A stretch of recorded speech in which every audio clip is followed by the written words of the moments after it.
Welcome once again. Now, of course, conversations in Nigeria. There was pandemonium in Ishieke community in Ebonyi state when gunmen numbering over 8 patrolling in a light brown Sienna vehicle were seen shooting sporadically. The gunman, of course, was heard in a short video saying, "Release Nnamdi Kanu, no Nnamdi Kanu, no peace." And we must warn that video you're about to see might be disturbing. It's happening live and direct. Today being 4th July 2023 economy live. Economy live is in Ebonyi Abakaliki at Ishieke market. Economy, as you can see, that cake is burning now. It's burning. Burn everything. I don't want anything to remain. Burn it. Destroy them. Destroy everything. Destroy them, destroy them. Sit at home. Nnamdi Kanu must be released. No Nnamdi Kanu, no peace. No Nnamdi Kanu, no peace happening at Ebonyi, Abakaliki at Ishieke, Ishieke market. Economy life. Destroy all of them.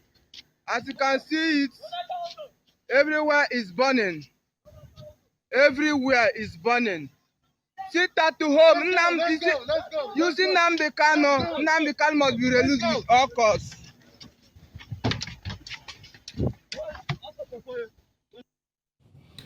Well, this again has, of course, highlighted the need for quick government intervention to address the lingering security challenges in the Southeast region. Joining us this morning is Moba Chika. He's the Publicity Secretary, PDP in Ebonyi State. Thank you very much for joining us, Mr. Moba.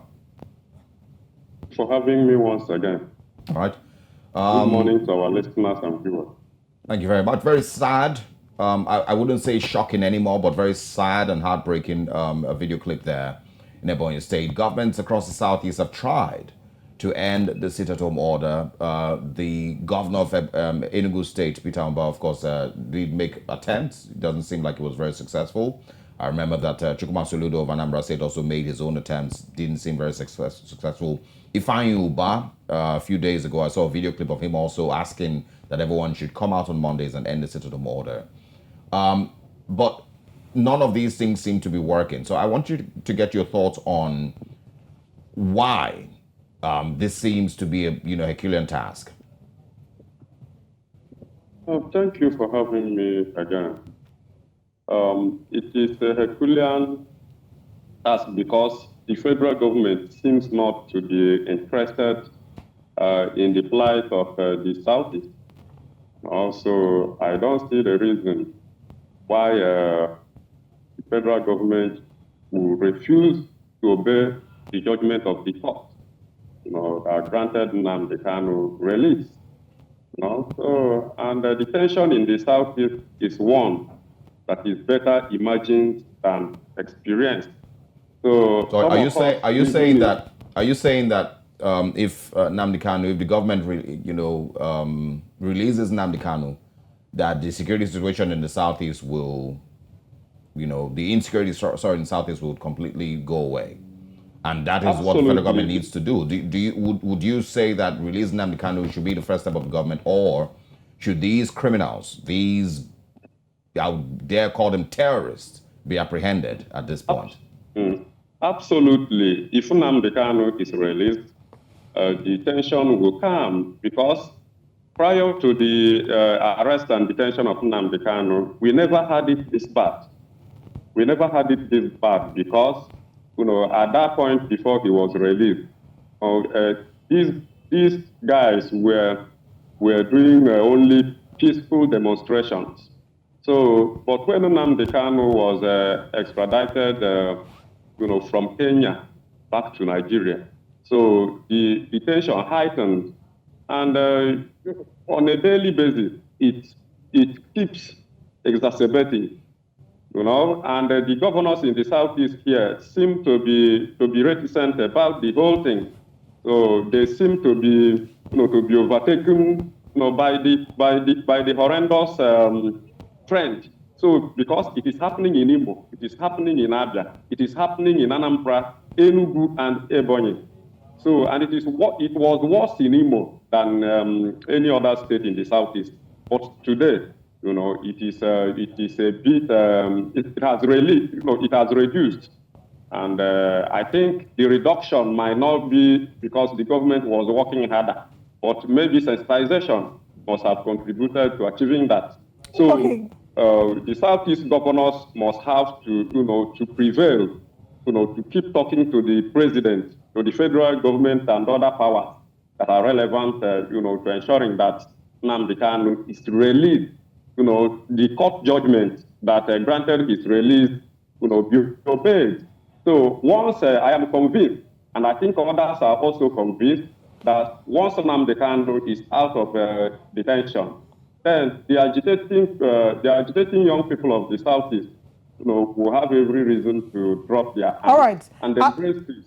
I'd like to, permit me to interject at this point. I want to quote from a newspaper, the Daily Post, I think. There have been conversations about how they say that Mazi Kanu himself has condemned the stay-at-home order, stating clearly that it was not in the best interest of the people of the zone.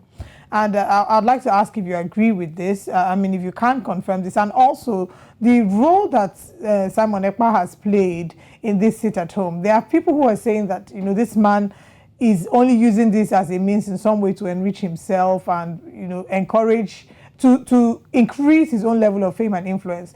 Whereas the people who are sitting at home are suffering the impacts of the economic hardship. It's been, there have been introduction of policies that have sort of toughened the living conditions of Nigerians. So this in some way might be impacting, the sit-at-home order will be impacting businesses and impacting lives. Don't you agree? Well, thank you. I know Simon Ekpa. Before now, I was in talks with him over there in Finland. So when Simon started, he started as a critic of government. He was criticizing the federal government, the Southeast governors, and others. But immediately Nnamdi Kanu immediately Nnamdi Kanu approved that he should be talking, he should be one of the speakers, on the radio Biafra, wherever, it was situated. So that's when Simon grew wings. Immediately Nnamdi Kanu authorized him to be part of, to be chief amongst those, who should be talking, on at the radio Biafra. So, and the wings of Simon grew tougher. Immediately Nnamdi Kanu was arrested and extradited. So, it wouldn't be wrong anyway to assume that Simon is trying to assert his own influence, on the Southeast society. So, because it is one thing to give somebody authority, to behave as he or she would like, and another thing, to curtail the excesses of such a person. So, I think Simon, I might not be judging, because he knows. I think he knows what he's doing. I'm not an IPOB member and I'm not an apologist of same. So, but I think the entire thing is becoming absurd. It's becoming absurd because Simon is from Ebonyi State. His community, Ishieke, is the closest community to his own. In fact, from Ishieke, where this attack happened yesterday, to the community of Simon, it's just like 15 minutes drive away. So it was as if it was, it happened close to his community. So I don't think that Nnamdi Kanu is still in control of the struggle because Simon and others seem not to understand, the plight of the people of the Southeast. And I'm glad that you mentioned the plight of the people of the Southeast, which is sort of the next question that I wanted to ask. That, people are arguing that times are kind of rough, times are tough for the average Nigerian. And the sit-at-home order further strengthens the toughness that people are experiencing adjusting to the increase in prices of goods and services. So don't you think that in some way, this sit-at-home order might not really yield the impact that the people want. They want Nnamdi Kanu released, but it might not yield. Do you agree that it might not yield the feedback that they want, and instead it's putting more pressure on the average citizen? Thank you. The truth is that what the IPOB apologists are doing is to create awareness, to create awareness and pressurize the federal government, to release Nnamdi Kanu by imposing the sit at home on the people of the Southeast and residents. I think they are trying to prove that they have what it takes to self-govern the Southeast. So, and I think they have achieved this to a very large extent. Also, but the economic disadvantage that it has, on the businesses of Southeast and in our lives, can't be overemphasized, because every Monday, everyone in the Southeast here, whether or not you are a citizen, then is subjected to staying indoors. So, and it is taking a very bad toll in our businesses, activities, and everything that has to do with existence in the Southeast. As if that was not enough, Simon now imposed a war-week, sit-at-home exercise on the Southeast. Yeah, but so I don't think it is fair. But the challenge here is that you also yourself, you don't even seem to be condemning it much. You've said that you're not an IPOB apologist, but you've also not outrightly condemned these terrorists, because what you've asked to happen, instead of because I would expect that nobody should be okay with young men walking around the Southeast, Ebonyi, Imo, Enugu, Anambra, anywhere you can call, walking around the Southeast fully armed with assault rifles, burning down tricycles, threatening the lives of people. Nobody should be okay with that, because what you've said is that the government should release Nnamdi Kanu. You haven't said that these people should be arrested. I think you are getting me wrong. No, but that's what you said initially. You didn't say that. Yes, you didn't say that they should be initially. arrested, and these terrorists should be jailed. Why should I order the arrest? I shouldn't order the arrest, because I don't have such power. No, but it's not you who should be ordering the arrest, but at least so these are my thoughts, right? If you have able armed young men walking around the Southeast with AK-47 rifles, threatening and murdering and killing innocent civilians, shouldn't that be the focus of the government in Ebonyi State, to ensure that the citizens of Ebonyi State are safe, instead of calling for the release of Nnamdi Kanu instead? And because what you're saying basically is that if Nnamdi Kanu is not released, then the Southeast will continue to be held, captive for the next long while. And it's not like the sit-at-home has even pushed the government to release it. That is the truth, because Governor Soludo of Anambra has also said that. I am not the only person talking about it. Governor Soludo has said it earlier. Governor of Enugu State, Dr. Peter Mba, has also said it, that Nnamdi Kanu should be released for the sake of Southeast people and people doing businesses here. So it is not my own idea. But isn't that holding the region to ransom? That's the question that I'm asking. Isn't that holding the region to ransom, that if this person is not released, you will continue to live in fear? Yes, because it seems that our security agents are also living in fear, because I travel a lot. On Mondays, you can hardly find police checkpoints anywhere in the Southeast on Monday. Moreover, from Onitsha to Abakaliki, you can hardly find police checkpoints apart from the military checkpoints that you have, at some place on some stations of the road. So it is like the security agents themselves are tired.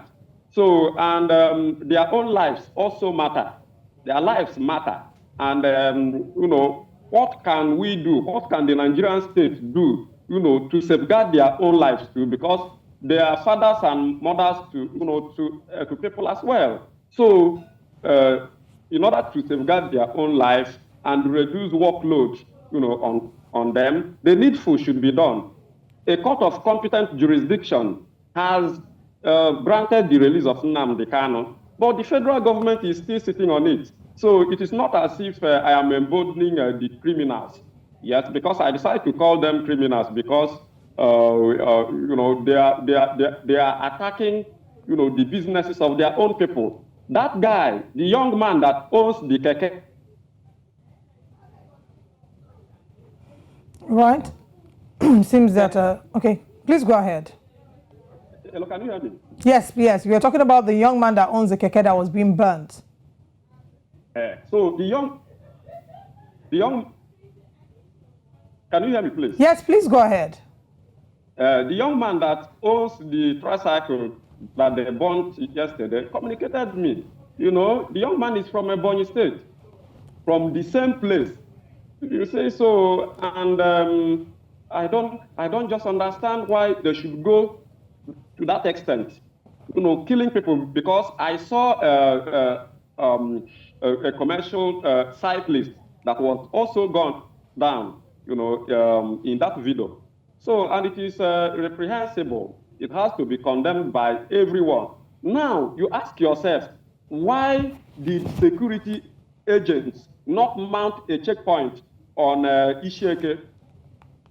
Now, Ishieke is where the main campus of the Ebonyi State University is located. Why didn't they mount checkpoint there? And that Ishieke has always been a threat. It has always been receptive to attacks. It is not as if they don't know that Ishieke is a soft target. So they know, they are aware. And, you know, maybe they trivialized the sit at home, a week-long sit at home order given by, you know, by Simon or any other person. All right. All right, Mr. Choba.